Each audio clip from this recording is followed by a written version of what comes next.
Hello အားလုံးပဲမင်္ဂလာပါ MNDDC Community နဲ့ရကျရှင်တွေမှာကြိုဆိုပါရစေညီမတို့ရဲ့ MNDDC Community နဲ့ရကျရှင်တွေကို subscribe မလုပ်ရသေးဘူးဆိုရင် subscribe လုပ်ထားဖို့တောင်းဆိုချင်ပါတယ်။မှာကတော့ထိုးဝင်သိဖြစ်ပါတယ်။ညီမညီနဲ့လောက်ပြပေးမှာကတော့ manipulation တစ်ခုကိုလောက်ပြပေးသွားမှာဖြစ်ပါတယ်။တက်ဆောက်မှာရှိတဲ့ Adobe Photoshop software ကို double click နဲ့ရှင်းနေပြီးဖွင့်လိုက်ပါမယ်။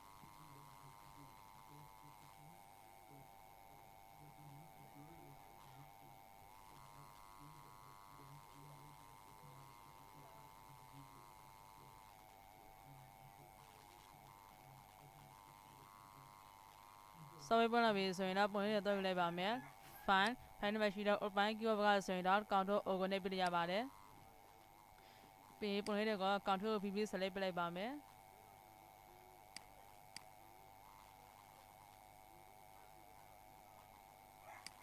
ပြီး open ကိုနှိပ်ပါမယ်ဆိုတော့ပုံလေးတွေရလာပါပြီဒီပုံလေးကိုဆက်ဖြုတ်လိုက်ပါမယ် cross to keyword ကဆိုရင်တော့ C ကိုနှိပ်ပြရပါတယ်ဒီမှာဝိုင်းမှာတော့ fold လိုက်ပါမယ်ဟိုင်းမှာတော့6ထည့်လိုက်ပါမယ် resolution မှာတော့300ထားပါမယ်ဒီမှာတော့ပြင်ဆင်အစ်ထားပါမယ်ပြီးဒီပုံကိုဆက်ဖြုတ်လိုက်ပါမယ်ပြီးအမြဲရှိပြလိုက်ပါ keyword ကဆိုရင်တော့ enter copy ရပါတယ်ဒီပုံလေးကိုပန်တိုးနဲ့နှိပ်လိုက်ပါမယ်ပန်တိုး keyword ကဆိုရင်တော့ P ကိုနှိပ်ပြရပါတယ်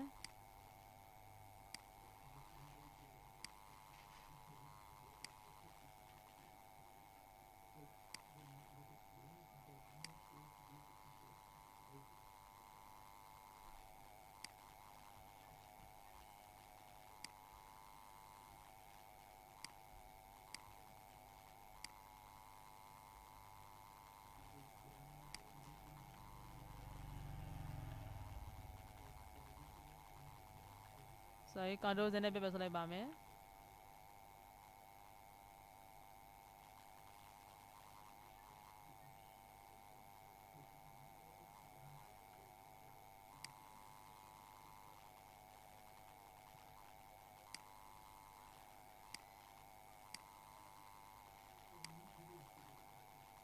ပုံကအနည်းငယ်ကြည့်ပြီးပြုလုပ်ပါမယ်ဒါမှသာကြည့်ကြမှာဖြစ်ပါတယ်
ဆိုရင် control Z နဲ့ပြဆွလိုက်ပါမယ်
sorry ကောင်တိုးစနဲ့ပဲဆက်လိုက်ပါမယ်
ဒီနေ့မှာစာမနဲ့ဆုံးမဲ့ဆိုရင်ဒီလို0ပုံစံနဲ့ပုံနဲ့ဖြစ်ပါတယ်ကလေးလေးရှင်းနေပြီလွယ်တဲ့ပုံစံကိုပြုလုပ်ပြလိုက်ပါပြီးရင်ကလေးထား miss ချိုးနေပါမယ် federides မှာတော့2လောက်ထလိုက်ပါမယ်ကြော်နေပါမယ်ဒီအပြင်စတဲ့ကိုတော့ကျိုးမှာရှိတဲ့ shift ရဲ့ control n နဲ့ဖြစ်လိုက်ပါမယ် control J နဲ့ layer ပို့ပါမယ်ဒီမျိုးပုံစံရလာပြီဆိုရင်တော့ဒီမှာ key ရဲ့ new field adjustment layer ကို click ချနေပါမယ်ပြီးရင် solid color ရွေးလိုက်ပါမယ် solid color မှာအမိနဲ့တက်တဲ့ color ကိုရွေးထည့်ပေးရပါတယ်ဒီမှာ B မှာ50ထည့်လိုက်ပါမယ်ဒီမျိုးထည့်လိုက်ပါမယ် okay နဲ့ပါမယ်ပြီးရင်ဒီ color လေးကို layer ဝင် layer အောင်ထည့်လိုက်ပါမယ်မူဂျူလေးကိုယူပါမယ်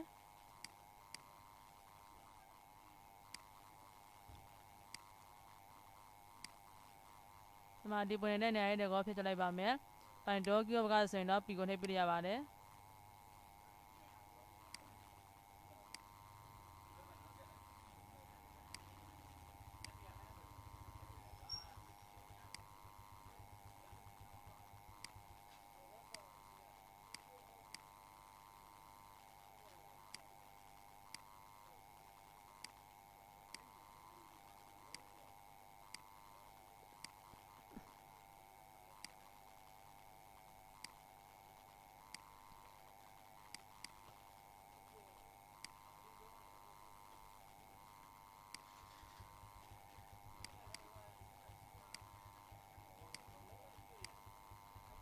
agree ထား miss ချိုးနေပါမယ် sorry control နဲ့ပြဆက်လိုက်ပါ agree ထား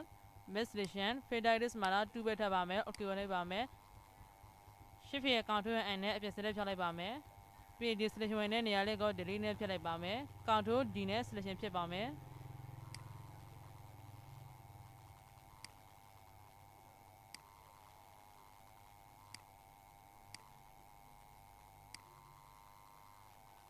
agree ထား miss selection federides မှာတော့ဝင်ထလိုက်ပါမယ် okay ကိုနှိပ်ပါမယ်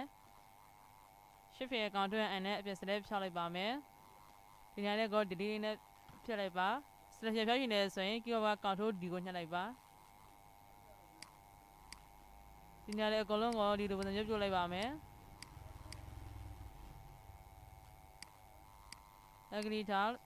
miss selection federides မှာဝင် okay shift ရဲ့ control n နဲ့အပြင် select ဖြောက်ပါမယ် delete နဲ့ဖြတ်ပါမယ် control D နဲ့ selection ဖြောက်ပါမယ်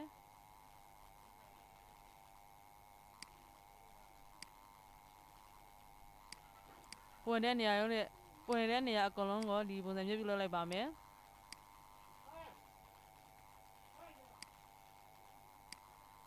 agree ထား miss selection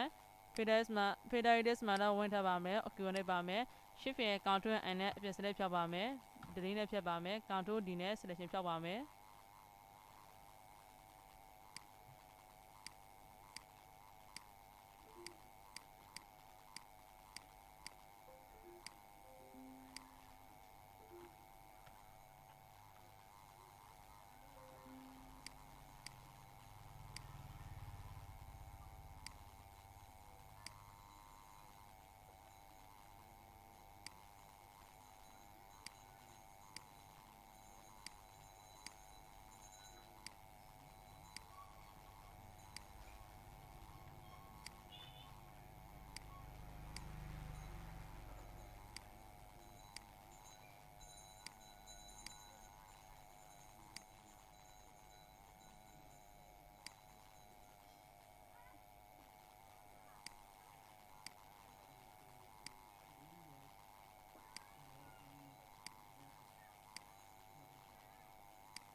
Lucky time mutilation Feditis Mara 2ထားလိုက်ပါမယ်။ Okay နဲ့ပါမယ်။ ရှစ်ဖက်ကောင်ထွန်းအန်နဲ့ပြင်စလိုက်ဖြောက်ပါမယ်။ပြီးရင်ဒီနဲ့ဖြတ်လိုက်ပါမယ်။ကောင်ထွန်းဒီနဲ့ selection ဖြောက်ပါမယ်။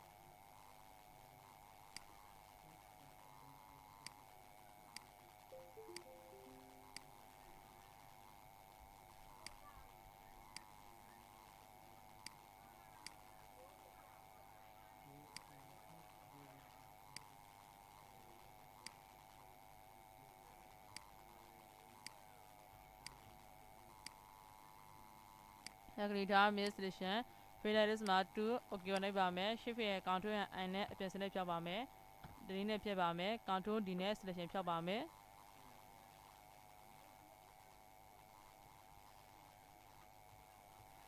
ပြီးရင်မှာ smart တို့ပြပါမယ် smart တို့ stem မှာတော့10ထည့်လိုက်ပါမယ်ဒီနားလေးမှာ another တွေကိုနည်းနည်းလိုက် short လိုက်ပါမယ်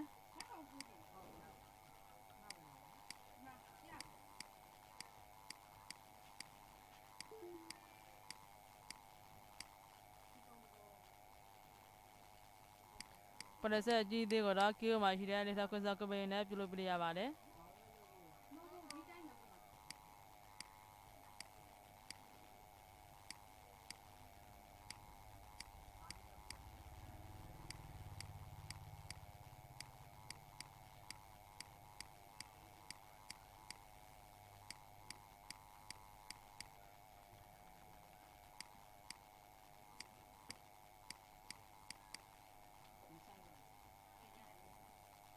ပြီးရင် close tab တို့ပြပါမယ် close tab 2 queue ဘက်ကဆိုရင်တော့ s connect ပြရပါတယ်ဒီနေရာလေးမှာ live start ထုတ်ပြလိုက်ပါမယ်အတော့ကိုပြီးကလစ်ချင်းလိုက်ပါပြီးဒီနေရာလေးမှာအရောင်ဆော့ထုတ်လိုက်ပါမယ်လေယာဉ်မဲစလေယာဉ်လေးကို lock ထပ်ပါမယ် lock ပြီးပြုလုပ်ပါမယ်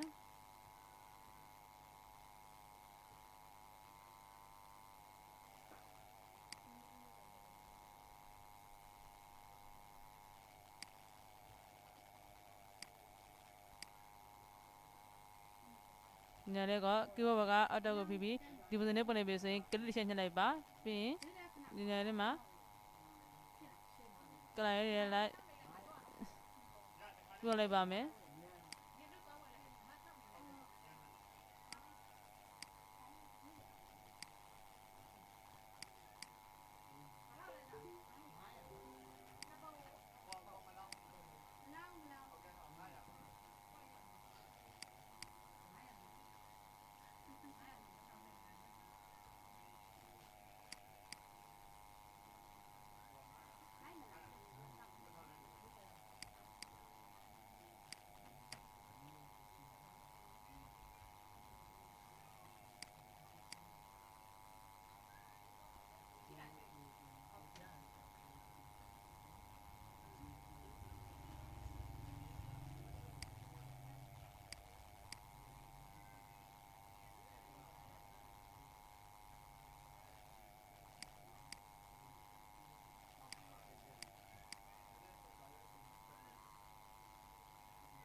ဒီနေရာလေးမှာအတော့ကိုပြီးဒီပုံစံလေးပုံနေပြီစေကလစ်ချင်းလိုက်ပါပြီးဒီနေရာလေးမှာအစားထုတ်ပြလိုက်ပါမယ်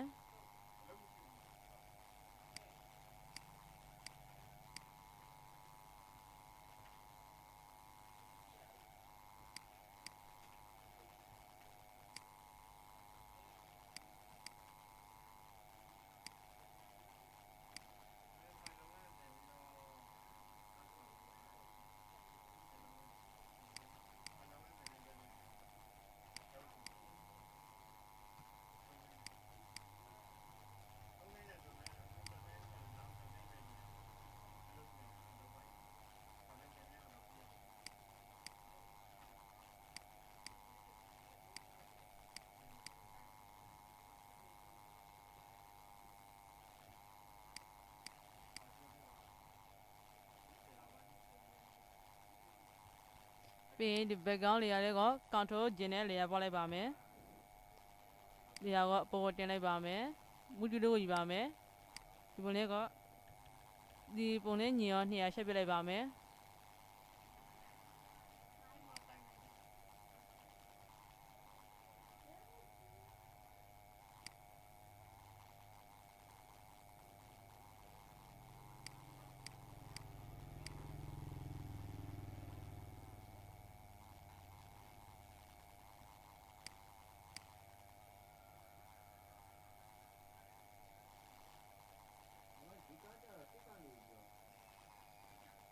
ဒီပုံစံရလိုက်ပြီဆိုရင်တော့ဒီ background copy set layer လေးမှာ layer mask ပေါ်ထည့်ပါမယ် L layer mask ပြီးရင် gradient တို့ယူပါမယ် gradient တို့ကဆိုရင်တော့ G ကိုနှိပ်ပြရပါတယ် color box လေးမှာ color ရွေးလိုက်ပါမယ်ဒီမှာ color ကိုတော့အနည်းအောင်လေးထည့်လိုက်ပါမယ်ဒီမှာတော့ color ကိုအဖြူအောင်ထပ်ပါမယ်အဖြူအောင်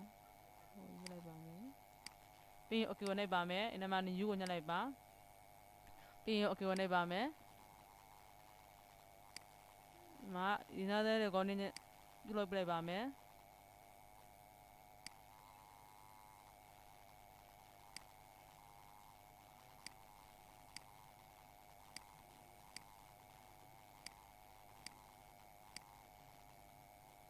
sorry control နဲ့ပြပြဆွလိုက်ပါ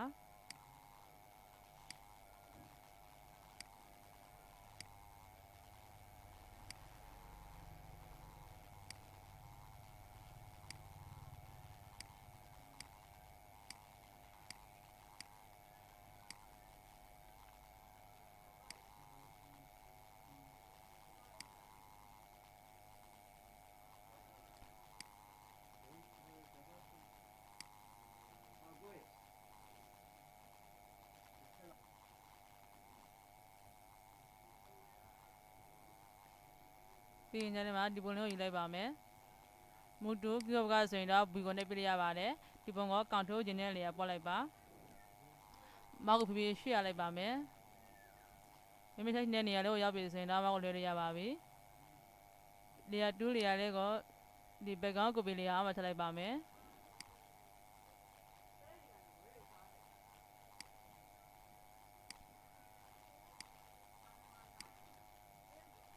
ပြီးရင်နောက်ထပ်တစ်ပုံ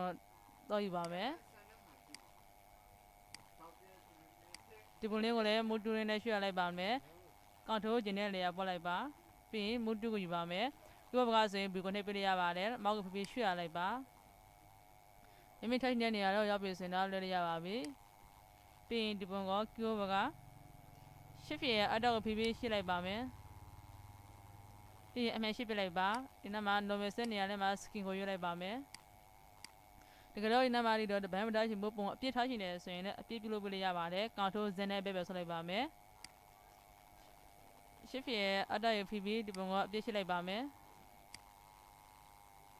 ပြီးရင်ဒီ layer ကို layer 2 layer အောက်မှာထည့်လိုက်ပါမယ် sorry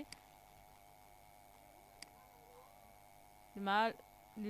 layer သေးဆို layer လေးကို background copy လေးအပေါ်မှာထည့်လိုက်ပါမယ်ဒီနေ့ကျုံလိုက်ပါမယ်ပြီးရင်အမှန်ရှိပြလိုက်ပါကြောဘကဆိုရင် enter copy ရပါတယ်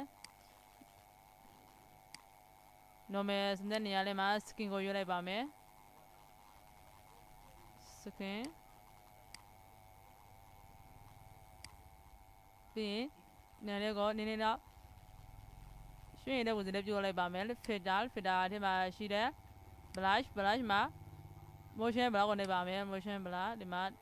distance မှာ distance မှာ28ထည့်လိုက်ပါမယ်ဒီမှာ angle မှာတော့မိမိနဲ့တက်တဲ့ပုံစံကိုပြုလုပ်ပြရပါတယ်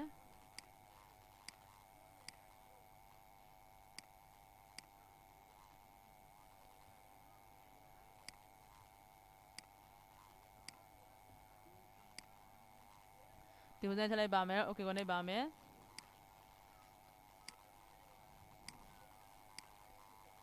ပြီးဒီပုံမှာဒီနောက်က background လေးကိုဖြတ်လိုက်ပါမယ်ဒီမှာ magic z တို့ယူပါမယ်ကြောဘကဆိုရင်တော့ e ကိုနှိပ်ပြရပါတယ်ဒီမှာ click ချက်လိုက်ပါဒါဆိုရင်ပြတ်တော့ပါပြီမူတူယူပါမယ်ကြောဘကဆိုရင်တော့ b ကိုနှိပ်ပြရပါတယ်မောက်ကိုဖြည်းဖြည်းရွှေ့ရလိုက်ပါ ဒီနေရာလေးကိုလေယာဝင်းလေယာအောက်မှာထည့်လိုက်ပါမယ်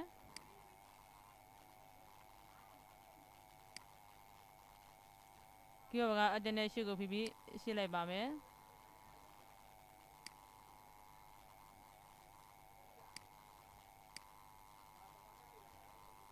တောင်းကနေနဲ့ရှုံးလိုက်ပါမယ်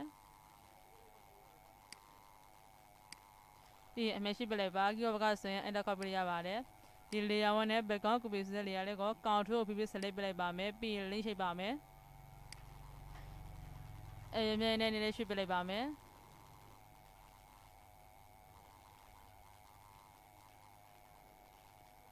ဒီပုံစံနဲ့ထည့်လိုက်ပါမယ်ပြီးရင်ဒီတက်တောင်းလေယာလေးကိုနည်းနည်းဝါပလိုက်ပါမယ်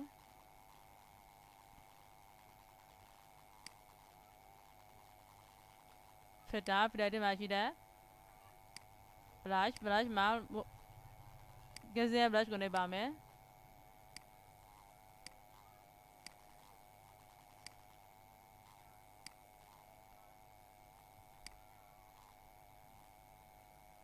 ဒီတက်မှာတော့ 7.0 ထည့်လိုက်ပါမယ် okay နေပါမယ်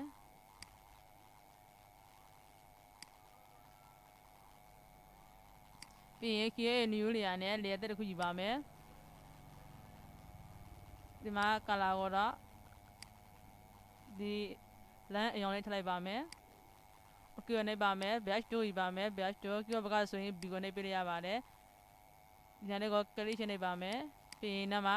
ဒီနှိပ်ရှင်းလေးပုံစံယူလိုက်ပါမယ်နှိပ်ရှင်းလေး spacing မှာတော့ image ဖြုတ်တော့ပါမယ် opacity ကိုလျှော့လိုက်ပါမယ် opacity မှာတော့ဒီမှာ45ထည့်လိုက်ပါမယ် flow မှာတော့40ထည့်လိုက်ပါမယ်ပရိသတ်အကြည့်အသေးကိုတော့ keyboard မှာရှိတဲ့ data ကိုစားကပလေးနဲ့အကြည့်သေးလို့ပြရပါတယ်ပြီးရင်သင်းမလေးနဲ့ကြာရင်တဲ့ပုံစံနဲ့ပြုလုပ်လိုက်ပါမယ်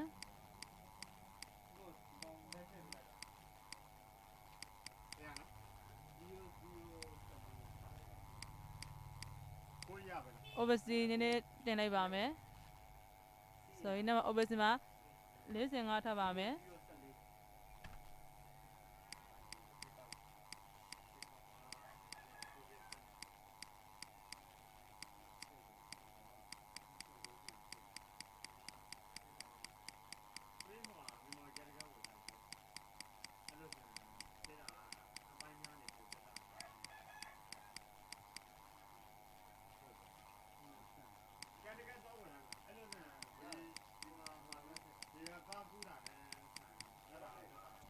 ပြီးရင် background copy လေးလေးကို select ပေးပါမယ်လာဆိုတော့ကိုယူပါမယ်လာဆိုတော့ keyboard ဘက်ကဆိုရင် align နဲ့ပြရပါတယ်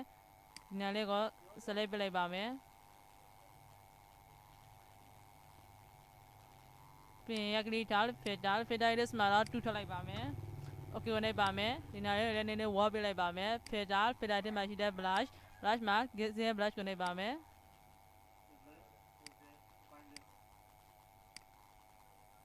နံပါတ် 3.0 ထည့်လိုက်ပါမယ် okay ကိုနှိပ်ပါမယ် selection ဖျက်ချင်တယ်ဆိုရင်တော့ keyboard က control D ကိုညှိလိုက်ပါ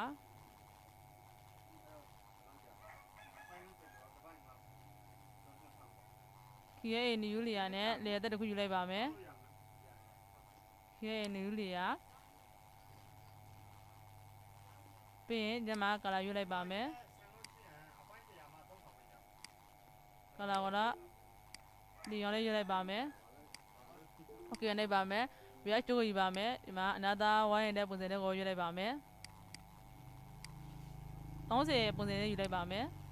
ပလက်ဆက်အကြည့်သေးကိုတော့ keyboard မှာရှိတဲ့ data ခွင့်စားကပယ်နဲ့ပြုလုပ်ပြရပါတယ်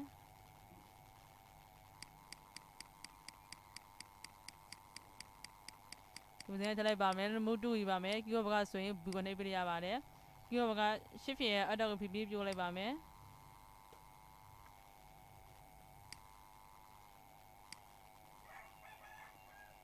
ဒီ layer လေးကို background copy layer အောက်မှာထည့်လိုက်ပါမယ်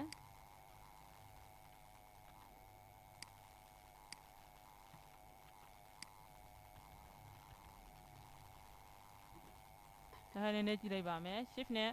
အတောက်ဖိပြီးရှင်းလိုက်ပါမယ်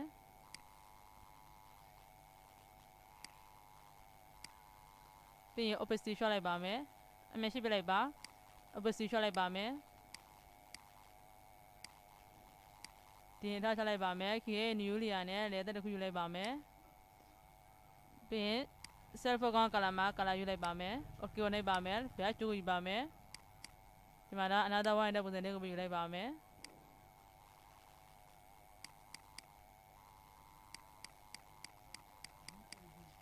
ပြီးရင်ဒီလေယာလေးကိုလေယာဝင်လေယာအမှထလိုက်ပါ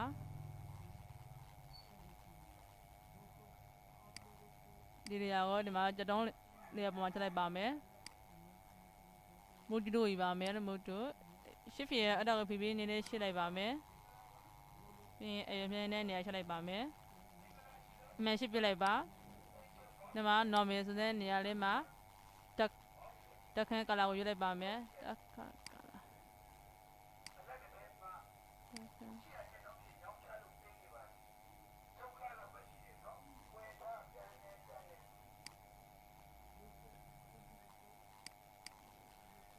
ဒီမှာ normal ဆိုတဲ့နေရာမှာတက်ခန်းကလာကိုထားပါမယ်နည်းနည်းကိုနည်းနည်းရှုံးလိုက်ပါမယ်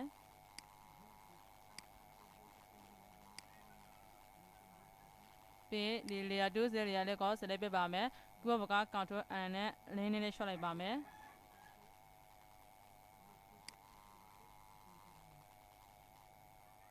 sorry အလင်းလေးနဲ့တင်လိုက်ပါမယ်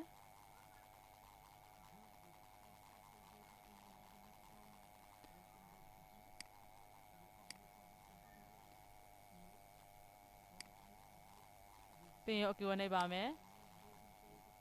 ဒီ layer 1 layer ကို click ချပါမယ်ဒီမှာ layer 1 layer နဲ့ background copy တဲ့ layer လေးကို click ချရတာဖြစ်ပါတယ်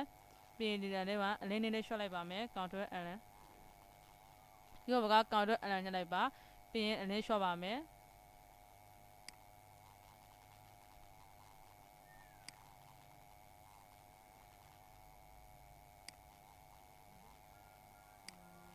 โอเคညှပ်လိုက်ပါမယ်ဒီမှာနေဖြတ်ခဲတဲ့ပုံစံလေးပြုလုပ်ပါမယ် filter sorry ဒီမှာ layer 2 layer လေးကို select ပေးထားပါမယ်ပြီးရင် filter ဒီမှာရှိတဲ့ render မှာ left layer နှိပ်ပါမယ်ပြီးဒီမှာပုံစံတော့မျိုးမျိုးရှိပါတယ်မိမိနဲ့တက်တဲ့ပုံစံနဲ့ပြုလုပ်ပေးရပါတယ်ဒီပုံစံနဲ့ပြုလုပ်လိုက်ပါမယ်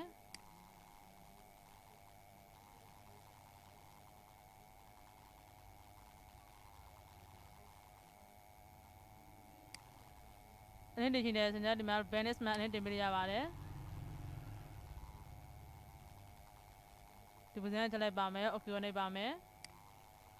ဒါဆိုရင်ဒီမှာနေဖြည့်ရတဲ့ပုံစံလေးရလာပါပြီဒီမှာဒီ layer အကုန်လုံးကိုပေါင်းချင်တယ်ဆိုရင်တော့ layer ဒီမှာရှိတဲ့ match visible ကိုညှပ်လိုက်ပါ keyboard ဘက်ကဆိုရင်တော့ shift ရဲ့ control ရဲ့ e ကိုနှိပ်ပေးရပါတယ်ဒီပုံလေးကိုသင်ကြားချင်တယ်ဆိုရင် file ဒီမှာရှိတဲ့ shift အောက်နှိပ်ပါမယ် keyboard ဘက်ကဆိုရင်တော့ shift ရဲ့ control ရဲ့ s ကိုနှိပ်ပေးရပါတယ် file မှာတော့ထည့်တဲ့အမြင်ကိုရေးပေးရပါတယ်